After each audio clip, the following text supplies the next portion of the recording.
O Senhor esteja convosco. Proclamação do Evangelho de Jesus Cristo segundo Lucas. Glória a vós, Senhor. Aconteceu que, caminhando para Jerusalém, Jesus passava entre os samaritanos, entre a Samaria e a Galileia. Quando estava para entrar no povoado, 10 leprosos vieram ao seu encontro. Pararam à distância e gritaram: Jesus, mestre, tem compaixão de nós. Ao vê-los, Jesus disse: ide apresentar-vos aos sacerdotes. Enquanto caminhavam, aconteceu que ficaram curados. Um deles, ao perceber que estava curado, voltou glorificando a Deus em alta voz. Atirou-se aos pés de Jesus, com o rosto por terra, e lhe agradeceu. Este era um samaritano. Então Jesus lhe perguntou: não foram 10 os curados? E os 9, onde estão? Não houve quem voltasse para dar glória a Deus, a não ser esse estrangeiro? E disse-lhe: levanta-te e vai, tua fé te salvou. Palavra da salvação. Glória a vós, Senhor.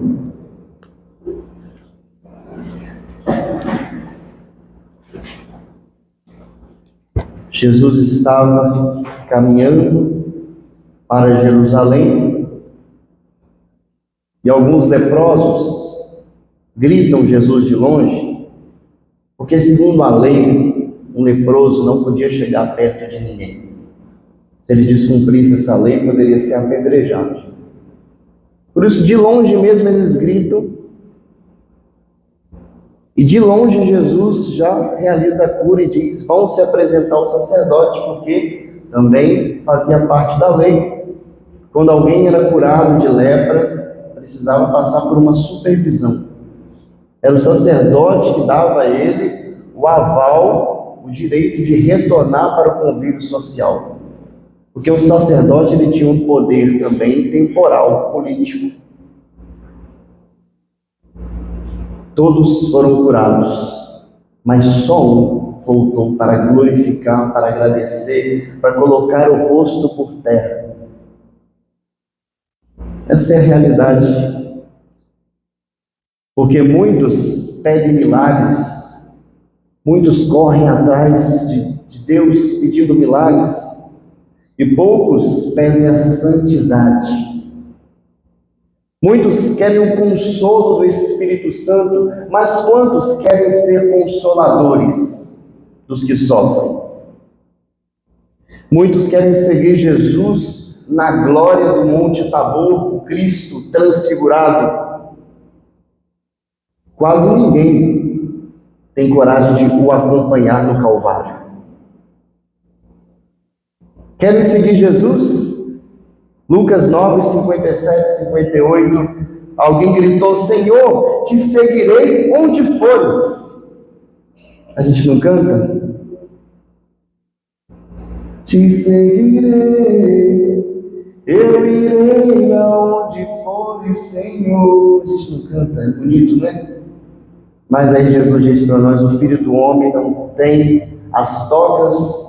As raposas têm suas tocas, as aves têm seus ninhos, mas o Filho do Homem não tem onde reclinar a cabeça. Nós seguimos um Jesus que não tem casa própria, que não tem carro de luxo, que não tem conta bancária, que não tem um exército, que não tem um trono. Nós seguimos esse Jesus. E por quê? Estamos em busca de prosperidade. Muitos querem o Cristo glorioso, poucos o Cristo crucificado. Muitos dizem Senhor, Senhor, mas quem quer fazer a vontade do Pai?